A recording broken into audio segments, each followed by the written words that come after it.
Hey Free Play Gang, welcome back to another video. You should be quite happy to understand that the current Adjudicator Espers, they are the new, what's it called? The Soaring Goat Espers. They are not all Inferno type Espers, not like what we expected. So here is a complete list, by the way, because I have all the Espers in the game. A complete list of all the Adjudicators in this game, and they are all from every single element. They're not just from Inferno. So let's take a look at what the Adjudicator is and how are these Espers a part of it, right? Like, how does it make sense for them? So attacks on the Void Messenger or Soaring Goat inflicts 5 stacks of Verdict. Now, deals true damage to all enemies when at 100 stacks. True damage is 10% of their max HP. I'm not sure how this is going to affect the Soaring Goat since he effectively has infinite HP, right? So I assume that the Soaring Goat probably has about 200,000, so this would then be 20,000. That's like the usual amount for bosses with infinite HP. Now, the selected target takes additional damage. We're not sure what that is. Adjudicators attacks inflict an extra 5 stacks of Verdict, so they inflict 10. But what about multi-hit, right? So I'm actually going to test out Lucas here, primarily because I want to know just how the multi-hit part works. So yeah, something like this, and we're going to include Unas in the mix as well. Okay, one more thing that I realized is it seems like Espers that are Imprisoners will not be Espers who are Adjudicators. So that is a big difference. So that means that the rest of the Espers in this game will be the question mark type. So maybe we can do a spreadsheet to just like narrow down the Espers who do not belong to this category at all. Or we don't even need to do it, you can just select all and we will have a better idea of what Espers do not have a type or do not have a team just yet, right? But we'll look into that in a separate video. Now let's just try to push our AP all the way up and let's see whether will multi-hit Espers trigger many stacks of this Adjudicator debuff. Okay, we're gonna push the AP onto, I think, Gabrielle. She has a triple hit on her third skill. Will this be 20 stacks on the enemies, right? Or is it just gonna be 10 stacks? Wait, what? 15? Oh, alright, because she's a Adjudicator herself, so she actually applies 10 stacks. So that means that multi-hits will not multi-apply this debuff over here. Yep, we landed 3 hits and he only gained 5 stacks of the Adjudicator debuff. So the same is going to be true for Lucas as well. Anyway, I'm just going to go ahead and skip all the way to the first Void Messenger and we can find out whether we can AP reduce the boss. Okay, very interesting. Okay, so let's take a look at the current Void Messenger, and as you can see, there are ads over here. So clearly we need to land AoE attacks, and primarily because the only way for it to damage the Void Messenger is by using AoE attacks. Let's take a look at just generally his kit. So, attacks all enemies, damage is 100% of attack, extends all debuffs on the targets by 1 turn and inflicts bleed for 2 turns. So he's gonna spam a lot of bleed on you, including the followers as well, the Beast of Fury or whatever. Void Storm attacks all enemies, dispels all buffs on the target. So bringing Espers like Gabrielle, your buffs are gonna go away, right? So that's gonna be a problem, even though she is a Adjudicator. So that might not work, I think. Now, Spirit Body, this is the important part. Immune to poison and AP reduction effect, so you cannot reduce his AP. So those two, like Lucas and Melanie, they may not be very good picks. Now, gain Spirit Body at the start of combat. Beast of Fury, which is his followers, won't fall upon taking lethal damage. Instead, they will restore to full HP and deal true damage to the Void Messenger. So it's very important that you land AoE damage to deal damage to the boss, not because of dealing damage to the boss, but by killing the Beast of Fury. Now, it's not stated how much damage the boss would take from the Beast of Fury, but I hope it's going to be a lot. Now, Thirstgrave, pretty much the same as the Wither Messenger. Attack AP plus 20% after an ally takes action. Your allies, by the way. Gains 1 stack of damage up after the Void Messenger takes action, and for every 5 performed actions, all enemies max HP minus 10%, which is kind of the same. It's exactly the same, I think. Now let's take a look at each of the Beasts of Fury, and they do the same things. So Wind Bomb attacks 1 single enemy, inflicts bleeding for 2 turns. Now the passive here, Devote gains 1 stack of damage up after taking action, so they become more and more dangerous. So you gotta keep killing them fast and hard. And now Metamorph passive deals tribute to the Void Messenger upon death, then gets revived immediately and dispels all debuff. Very similar to the followers of Dark Starlord, for example. Exactly the same. Okay, except for the debuffs, I mean, but in terms of their reviving, it's exactly the same. So, we're gonna bring Espers that only deal AoE damage, and these are the Espers that I will be using here just to give it a shot at least. I'm gonna turn off auto and see how this differs. Oh wow, in terms of animation and design, they are completely different. Like the Wither Message, I'm surprised.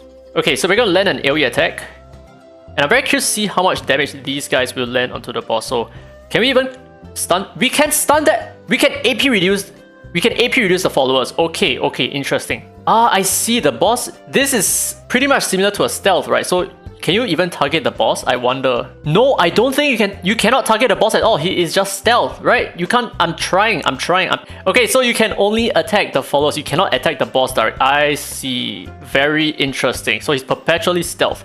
That's how it works. Okay, so we're gonna use our third skill here. Do some good AoE damage. And what is the true I might have to replay this again. Okay, wait. Let me just look at the boss real quick. I can't even tell. I can't. Oh, wait a minute. Oh, this sucks. Because when they die, they get rid of their debuffs. That means that Javid... Are you serious? Wait, that makes him bad. That makes him bad for this content, isn't it? Am I tripping? He is definitely bad for the Void Messenger because they get rid of their debuffs. So then what's the point? Am I tripping? Am I crazy? Am I crazy to think that way? Absolutely. Look at that. Okay, so now we debuff all these enemies, right? And if we kill the follower, he's just gonna lose the debuff anyway.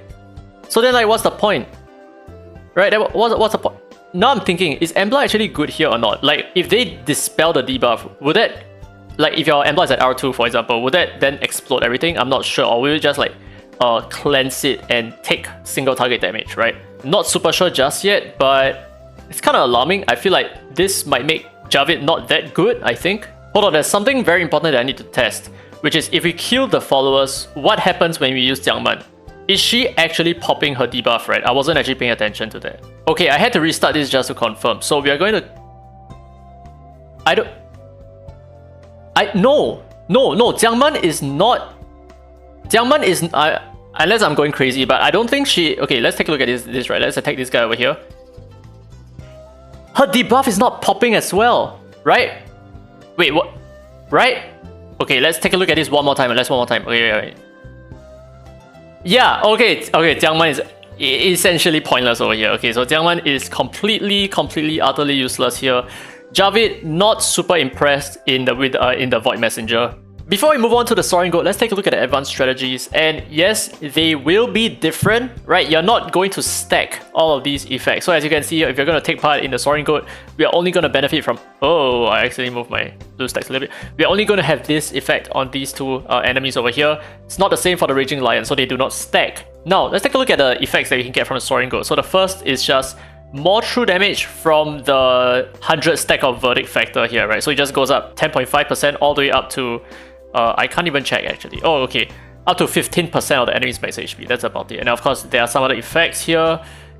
This is just your resonance bonus. It's the same as the Raging Lion. And this gives boost true damage dealt by verdict. Extra damage is 60% of the player's attack.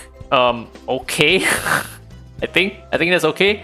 This is extra stats, okay. 50% chance of inflicting another 3 stacks of verdict when dealing true damage. True damage dealt by verdict does not count. So Espers with true damage, so obviously Javid is going to be really good in the Soaring Goat. Okay, so he's probably not going to be that good in the earlier floors of the Void Messenger at least, because it's super easy for you to kill the ads, and when they die, they're just going to remove the debuff like that, right? Now next we have Burst of Power, just increase of stats, and then Condemned. Judge Espers attacks have a 20% chance of inflicting an extra 5 stacks of Verdict. Okay, I guess. True damage dealt by Verdict inflicts vulnerability on the target. When they receive true damage dealt by Verdict again, damage increases by 2. Okay, so the more true damage that the enemy receives because of 100 stacks of Verdict will be increased over and over again until 20%. So I think that level 1 is kind of lame. But hey, I guess it improves a lot over time. We shall see about that. Okay, so now the way this is designed, let's take a look at Raging Lion. I'm triple S here, but if you go on to, I have an F score over here. So that's kind of unfortunate, but let's build a team around this and hopefully we can build something powerful. Wait a minute, what? Okay, so my Raging Lion has like 1 entry here and my... Wait, what? Why are there 2 entries over here? That's so weird. Okay, so let's see how this works. Nice. And I guess we unlock both of them, right? Yeah, we unlock both of them. And I think we can move the screen. Oh, we move it by tapping the bottom. I see. So does that actually increase both the scores? Or is it like calculated individually? Okay, so now E- here. We are currently F on the Soaring Goat. I see. Okay, so we are being scored separately, right? So right now we are being scored as a D- right now on the Raging Lion, but a E+. Okay, you get the idea. You get the gist of it. Okay, so let's take a look at his skills real quick, right? Hoof Impact. Damage scales with the level of Thunder Shock, which is I think this ultimate here. If the target is afflicted with bleed, immediately triggers the damage for 1 turn. Ouch. Applies to multiple bleed debuffs. Okay. Now, Lightning Storm inflicts bleed for 3 turns. our expert just died. What the heck? Can't be resisted. Gains spirit body. The number of bleed inflicted scales with the level of thunder shock. Okay. Thunder shock cards when thunder shock is not at level 0. Pretty similar to Raging Lion. Attacks targets on all battlefields. What? Even here? Wait. No, right? No, he only attacked. The goat only attacked this side. I'm pretty sure of it. Okay. Oh no! That was the ultimate. Okay, wait, hold on. Let's see, right? So what is the goat gonna do? Oh! Oh my god, he really did an AoE attack. Holy shit. Okay, that was pretty interesting. Okay, now casts when thunder shock. Wait, hold on. What's berserk? What? Oh no, I can't see the skills anymore. What the heck? Oh shit!